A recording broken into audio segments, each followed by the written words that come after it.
തിരുവനന്തപുരത്തേക്കാണ് റിനു ശ്രീധർ തയ്യാറാണ്. Rinu, good morning. വളരെ പ്രധാനപ്പെട്ട വാർത്തകൾ ഇന്ന് നമ്മൾ പ്രതീക്ഷിക്കുന്നുണ്ട്. അതിൽ പലതും പ്രധാന വാർത്തകളുടെ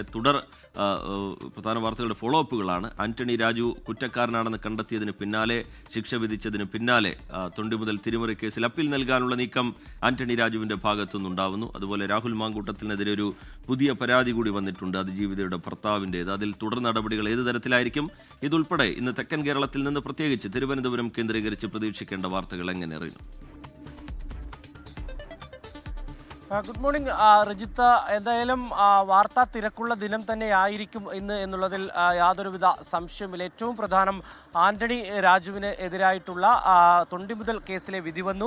ആ വിധിക്ക് മേൽ അദ്ദേഹം അപ്പീൽ പോകും എന്നുള്ളതാണ്. ഒപ്പം ഈ ഒന്നാം പ്രതിയായിട്ടുള്ള ജോസും അപ്പീലുമായി ഹൈക്കോടതിയെ സമീപിക്കുവാൻ വേണ്ടി തയ്യാറെടുക്കുന്നു എന്നുള്ള വിവരമാണ് നമുക്ക് ലഭിക്കുന്നത്. ഏറ്റവും പ്രധാനം കോൺഗ്രസ് ആന്റണി രാജുവിനെതിരെ ഒരു പരസ്യ പോരിലേക്ക് പോകുന്നു, പരസ്യ പ്രതിഷേധത്തിലേക്ക് പോകുന്നു എന്നുള്ളതാണ്. ഒരു ഔദ്യോഗിക പരിപാടിയിലും വേദി പങ്കിടുവാൻ ആന്റണി രാജുവിനെ അനുവദിക്കില്ല എന്നുള്ളതാണ് ഇപ്പോൾ നിലവിൽ തീരുമാനിച്ചിരിക്കുന്നത് യൂത്ത് കോൺഗ്രസും KSUവും. അദ്ദേഹം പൊതുവേദിയിലെത്തിയാൽ അതിശക്തമായിട്ടുള്ള പ്രതിഷേധ പരിപാടിയുമായി രംഗത്തുണ്ടാകാനും തയ്യാറെടുക്കുന്നു കോൺഗ്രസ് എന്നുള്ളതാണ് ഏറ്റവും പ്രധാനപ്പെട്ട ഒരു കാര്യം. ഒപ്പം ഈ ആന്റണി രാജുവിന് അയോഗ്യത കൽപ്പിച്ചുകൊണ്ടുള്ള നടപടികൾ ഉടൻ ഉണ്ടാകും, ഇന്ന് തന്നെ ഉണ്ടാക്കാൻ സാധ്യതയുണ്ട് എന്നുള്ള വിവരവും നമുക്ക് ലഭ്യമാണ്. മറ്റൊന്ന്, ഈ രാഹുൽ മാങ്കൂട്ടത്തിനെതിരായ അതിജീവിതയുടെ ഭർത്താവ് നൽകിയ പരാതിയിൽ മേലുള്ള നടപടിയാണ്. ഇന്ന് മുഖ്യമന്ത്രിക്കും അതുപോലെ തന്നെ DGPക്കും കൈമാറിയ പരാതി ADGPക്ക് കൈമാറിയേക്കും എന്നുള്ളതാണ് നമുക്ക് ലഭിക്കുന്ന വിവരം. തുടർന്ന് നിയമോപദേശം ലഭിച്ചതിന് ശേഷം, കാരണം ഇങ്ങനെ ഒരു പരാതി ഏത് തരത്തിൽ കൈകാര്യം ചെയ്യണമെന്നുള്ളത്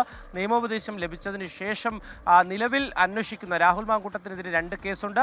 ഈ കേസ് അന്വേഷിക്കുന്ന സംഘത്തിന് കൈമാറുവാൻ വേണ്ടിയിട്ടുള്ള ഒരു തീരുമാനത്തിലേക്കും പോകും എന്നുള്ള വിവരമാണ് നമുക്ക് ലഭിക്കുന്നത്. നമുക്കറിയാം, ഈ വരുന്ന അടുത്ത ദിവസം തന്നെ രാഹുൽ മാങ്കൂട്ടത്തിനെതിരായിട്ടുള്ള ജാമ്യ ഹർജിയിൽ ഹൈക്കോടതി വിധി പറയാനിരിക്കെയാണ് പുതിയൊരു നീക്കം കൂടി രാഹുൽ മാങ്കൂട്ടത്തിനെതിരെ, അല്ലെങ്കിൽ പുതിയൊരു പരാതി കൂടി എത്തുന്നത്. മറ്റൊന്ന്, NCPയുമായി ബന്ധപ്പെട്ടിട്ടുള്ള വാർത്തയാണ്. NCP നേതാക്കളെ മുംബൈയിൽ വെച്ച് ശരത് പവാർ കൂടിക്കാഴ്ച നടത്തുന്നുണ്ട്. PC ചാക്കോ തിരിച്ച് അധ്യക്ഷ സ്ഥാനത്തേക്ക് എത്തണം എന്നുള്ള ഒരു ആവശ്യം പാർട്ടിക്കുള്ളിൽ ഉണ്ട് എന്നുള്ളതാണ് ഏറ്റവും പ്രധാനപ്പെട്ട ഒരു കാര്യം. തദ്ദേശ സ്ഥാപന തെരഞ്ഞെടുപ്പിലടക്കം ഈ തോമസ് കെ തോമസ്, നിലവിലെ അധ്യക്ഷൻ, ഒരു തരത്തിലുള്ള ഒരു ഇടപെടലും നടത്തിയില്ല, വിദേശയാത്രയിലായിരുന്നു.